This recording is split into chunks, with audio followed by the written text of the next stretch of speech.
law, and neighbors. HOA's president tried to evict me until the cops saw my camera footage. I never thought the day I installed those cheap security cameras on my porch would end up saving my entire home. You know that gut feeling when someone in your neighborhood just doesn't like you for no reason? This is unacceptable. We need to take action now. I agree. But we need to stay calm and figure out the best approach. Yeah, that was me and our HOA president, Mrs. Grant, a woman whose smile could curdle milk and whose clipboard seemed permanently attached to her hand. But I never imagined she'd go as far as trying to evict me. That's our suspect. We need to move now. It all started on a Sunday morning. I was outside, sipping coffee, when I saw Mrs. Grant pacing in front of my driveway, snapping photos like she was collecting evidence for the FBI. I asked, "Everything all right, Mrs. Grant?" Without even turning to look at me, she said, "You'll hear from the association soon enough." That was her favorite line, cold, rehearsed, and dripping with authority. I shrugged it off, but something in her tone told me this time it wasn't just another warning about trash cans or lawn height. 2 days later, I received a letter taped to my door. Notice of violation, multiple infractions. The list was ridiculous. Unauthorized construction. I'd repaired a fence post. Improperly parked vehicle. My brother's truck was in the driveway. And my favorite, disturbing neighborhood piece. I swear, I hadn't even played music louder than a whisper in weeks. Have you ever had someone push your buttons just to see how far you'll go? Because that's what she did. And I didn't realize she was setting me up. A week after that, I came home from work to find a city inspector and 2 HOA board members standing in my yard. Mrs. Grant was right beside them, pointing at my property like she was unveiling a crime scene. "This structure is illegal," she declared, gesturing at my small wooden shed. The inspector frowned and asked for my permit. I told him I'd filed it months ago and even showed him the approved email. But Mrs. Grant just smirked and said, "Forgery is a serious offense, you know." That's when I realized she wasn't just enforcing rules. She was trying to get me out. I won't lie. For a few nights, I couldn't sleep. I started replaying every conversation, every little argument. Why me? Then I remembered 2 months earlier, during a heated HOA meeting, I had voted against her motion to increase neighborhood fees. I even caught her lying about where some of the funds had gone. Everyone had shrugged it off, but she didn't forget. And now, she was getting her revenge. But here's where it gets interesting. That same night, I checked my porch cameras just to see if she'd come snooping again. And guess what? Around midnight, there she was. Mrs. Grant, flashlight in hand, walking around my yard. She even lifted my trash can lid and looked inside. Why would she do that? I downloaded the footage immediately. The next morning, I printed a still shot of her sneaking around and waited. Sure enough, by noon, she showed up again, this time with 2 police officers. She stood behind them like she owned the entire city. "This man has been violating community rules and is refusing to comply," she announced dramatically. The officers turned to me and asked to speak inside. Before I said a word, I smiled and asked one of them, "Would you mind watching something first?" I pulled up the footage on my TV. There she was, clear as day, sneaking around my property like a burglar. The officer's expression changed instantly. "Ma'am," he said slowly, turning to her, "why were you on his property at midnight?" She froze. You could almost hear her brain scrambling for a lie. I was inspecting," she stammered. "For safety reasons." The younger officer crossed his arms. "Without permission? That's trespassing. You should have seen her face." All the color drained out like someone pulled her plug. The cops took statements, and before they left, one of them told me I had every right to press charges if I wanted. I didn't, not yet. I wanted her to sweat a little first. But something tells me this wasn't over. And let me tell you, when the rest of the HOA found out what happened, the tension in our next meeting could have cracked glass. Mrs. Grant tried to pretend it was all a misunderstanding, but the whispers around the room said otherwise. Still, she wasn't backing down. That's when I realized, if she couldn't evict me legally, she might try to ruin me another way. What would you have done at that point? Would you have gone straight to court or let her hang herself with her own lies? Because trust me, what happened next made her little trespassing stunt look like child's play. If you want to find out what she did next, and how this whole mess turned into something that made local news, make sure you hit that subscribe button and turn on the notification bell. You don't want to miss what comes next. You'd think after being caught trespassing, Mrs. Grant would crawl back into her HOA office and stay quiet for a while, right? Wrong. That woman had a way of twisting every situation until she came out looking like the victim. 2 days after the police incident, I got an email from the HOA. Not an apology, not a clarification, but a formal notice of community disturbance pending review. Apparently, she'd filed a complaint accusing me of harassment. Can you believe that? She told the board I had threatened her safety by recording her without consent, even though the footage was from my own security camera on my property. I laughed at first, but when I saw that the board had actually scheduled a hearing to review my behavior, that laughter turned to pure disbelief. Do you know that feeling when you realize you're dealing with someone who's not just petty, but dangerous? Because that's what it felt like. Now, before the meeting, I decided to do something I should have done long ago. I went digging. Not in a gossip sense, but really digging into HOA records. You see, Mrs. Grant loved to throw around her authority, but she wasn't exactly clean herself. With a few online searches and a talk with a neighbor who used to be on the board, I found out something big. The HOA had misplaced nearly $12,000 from the landscaping fund last year. Guess who was the treasurer at the time? Mrs. Grant. It all started making sense. The late-night inspections, the endless violations, the sudden hostility after I questioned her spending. She was trying to silence the one person who had started connecting the dots. The night before the hearing, I set up my camera again, this time pointed straight at my driveway and front gate. Call it paranoia, but I had a strong feeling she wouldn't stop there. And guess what? Around 1:30 a.m., motion alert. I opened my phone app, and there she was again, this time with another HOA member, a tall guy named Ron. They were planting something near my trash can. I zoomed in, it looked like papers. They didn't stay long, but that was enough for me. I grabbed gloves and went outside after they left. Sure enough, a small, sealed envelope under my trash bin, labeled anonymous complaint. Inside was a typed letter accusing me of storing hazardous materials on my property. They were trying to frame me. I couldn't believe it. These weren't just petty neighbors. This was a setup. I printed the camera stills, dated and time-stamped, and decided to bring them to the HOA meeting. The next day, I walked into that stuffy community hall like I was entering a courtroom. Every board member was seated, and there she was, Mrs. Grant, sitting at the head of the table with that fake calmness. "Let's begin," she said, in her usual condescending tone.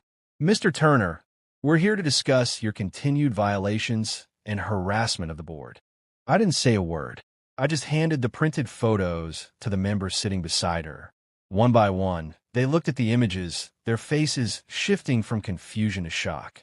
The final photo, the one where she was crouching with Ron near my trash, made her freeze completely. I looked straight at her and asked, "Would you like to explain what you were doing at my property at 1:30 in the morning?" The silence that followed was electric. You could almost hear her panic. She tried to speak, but Ron interrupted. I didn't know he had cameras," he blurted out. That was it. Her partner in crime sold her out without hesitation. The board exploded in murmurs. One of the older members, Mrs. Diaz, slammed her pen on the table and said, "This is completely out of line, Evelyn." But instead of apologizing, Mrs. Grant doubled down. "He's manipulating the footage," she yelled. "You all know how he's been against me since day one." That was when I played the actual video on my phone. No editing, no cuts, just raw footage of her sneaking around, flashlight and all. Even the cop's earlier visit was captured. You could see the exact moment she realized it was over. Her lips trembled, but she couldn't form a sentence. The board called for an emergency session right after. I wasn't allowed to stay for the deliberation, but I waited outside. 10 minutes turned into 20, then 30. When the door finally opened, Mrs. Diaz stepped out with a faint smile. "The board has decided to suspend Mrs. Grant pending investigation," she said calmly. That was the first time in months I actually felt like I could breathe. I walked home that evening with my head high, thinking maybe, just maybe, this whole nightmare was finally over. But here's the thing about people like Mrs. Grant. They don't go quietly. Later that night, my phone buzzed with an unknown number. I picked up, and a shaky voice said, You think you've won? You have no idea what's coming. Then the line went dead. What would you have done in that moment? Would you go to the police or wait to see what she'd try next? Because I promise you, what she did after that call changed everything. After that phone call, I didn't sleep a single hour that night. Her voice, that cold whisper, replayed over and over in my head. You have no idea what's coming. That wasn't a threat you could ignore. I kept pacing around my living room, checking my security feed every few minutes, waiting for something to happen. By morning, I convinced myself maybe she was bluffing. Maybe it was just desperation talking after she got suspended. But by noon, I realized I was wrong. A white envelope showed up in my mailbox, no return address. Inside was a printed photo of my house taken that morning, from the street. The message written under it said, "You should have minded your business." I felt my stomach twist. Someone was watching me. And the worst part? I didn't know if it was her or someone else she'd sent. I went straight to the police station with everything: the photo, the voice message, and the footage of her trespassing. The officer I spoke to recognized her name immediately. "We've had a few calls involving her before," he said, flipping through his notes. "Mostly disputes, but nothing like this." He took my statement and promised to send a patrol car to check the area that night. That evening, I sat on my porch with the lights off, watching the street. Around 11 p.m., a car slowed down in front of my driveway. Headlights dimmed. It stayed there for a few seconds, then drove off. I caught the plate on my camera. The next day, I ran it through a friend who worked in parking enforcement. Guess whose car it was? Mrs. Grant's husband's. She wasn't suspended. She was spying. The next HOA meeting came up fast, and even though she was officially under investigation, she still showed up. The board looked uncomfortable, whispering among themselves, but no one stopped her from sitting in. When it was my turn to speak, I didn't hold back. I played the voicemail for everyone to hear. The room went completely silent. She stood up, red-faced and shaking, and shouted, "That isn't me. You're trying to destroy me." But the voice, that cold, hissing tone, was unmistakable. Even Ron, the same man who helped her plant that fake complaint, couldn't look at her. He kept staring at the floor like he was praying it would open up and swallow him. That's when something strange happened. Another neighbor, an older man named Jeff, raised his hand. "I think it's time we talk about the missing funds," he said quietly. "I used to be on the audit committee. Evelyn never turned over last year's receipts. You should have seen her face. It was like watching her world collapse in slow motion. She grabbed her purse and stormed out, slamming the door so hard it rattled the glass. Later that night, as I was locking my front door, I noticed my backyard light flicker, then go out completely. The power to the back half of my house suddenly died. I went outside to check the breaker box, but halfway there, I heard a sound. Footsteps. Slow. Heavy. I turned and saw a shadow dart behind my shed. My heart pounded like a drum. "Who's there?" I yelled. No answer. I grabbed my phone and called the police again. When the cops arrived, we found the latch on my shed broken and the door slightly open. Inside, a gas can and a trail of spilled fuel near the wall.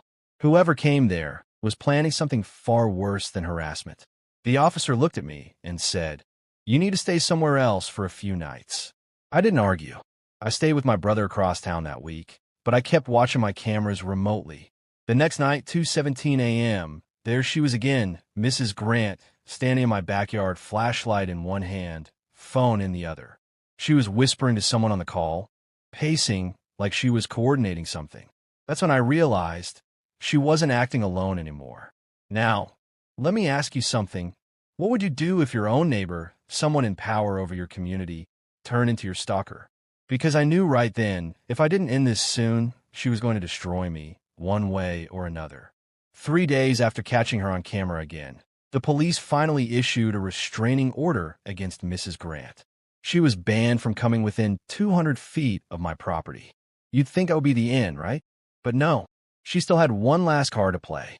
I came home from work one afternoon to find 2 city code inspectors and a county sheriff waiting at my door. Apparently, there had been an anonymous report claiming my shed was being used for illegal chemical storage. Sound familiar? It was the same story she and Ron tried to plant weeks ago. But here's where karma finally decided to show up. The sheriff recognized me from the previous call and said, "Mind if we check your cameras first?" I nodded. We pulled up the footage from the night before. There she was again, walking right up to my fence with something in her hands. This time, she tossed a small object over it. When we went outside and searched, we found a container wrapped in a trash bag. Inside was an open bottle of paint thinner, clearly planted to frame me again. The sheriff shook his head. That's enough. She's done. Within an hour, officers were at her house across the street. I watched from my porch as they led her out in handcuffs. Her husband stood frozen in the doorway, pale and silent. Neighbors gathered, whispering and filming. After months of torment, lies, and setups, justice finally showed up. But the story didn't end there. A few days later, I received a call from Mrs. Diaz, the acting HOA president now. She thanked me for helping expose the corruption and told me they discovered several falsified invoices and missing funds during their internal audit, all linked to Mrs. Grant. Not only was she facing charges for harassment and trespassing, but she was also being investigated for embezzlement. I can't lie, hearing that felt like a weight lifting off my chest. For the first time in months, I could step outside without scanning the street every few seconds. A week later, during the HOA's special meeting, Mrs. Diaz announced new transparency rules, public spending reports, and community camera guidelines, all inspired by what happened to me. Neighbors who used to avoid me came over to shake my hand. Some even apologized for believing her lies. As I stood there, looking around the same neighborhood that had turned into a battlefield, I realized something. Sometimes standing your ground isn't just about defending your property. It's about exposing the truth, even when everyone thinks you're the problem. Before the meeting ended, Mrs. Diaz looked over at me and said, "Thank you for not backing down." When I got home that evening, I replayed the very first video that started all this, the one where the cops confronted her. It reminded me that sometimes a $50 camera can do more for justice than months of talking ever could. Now here's my question to you. Have you ever dealt with a neighbor or an HOA member who went too far? Someone who thought power gave them permission to bully others? Drop your stories in the comments. I read every single one of them. And if you followed this journey from the start, don't forget to subscribe and hit that notification bell. Because here on Law and Neighbors, we don't just tell stories. We expose what really happens when power meets proof.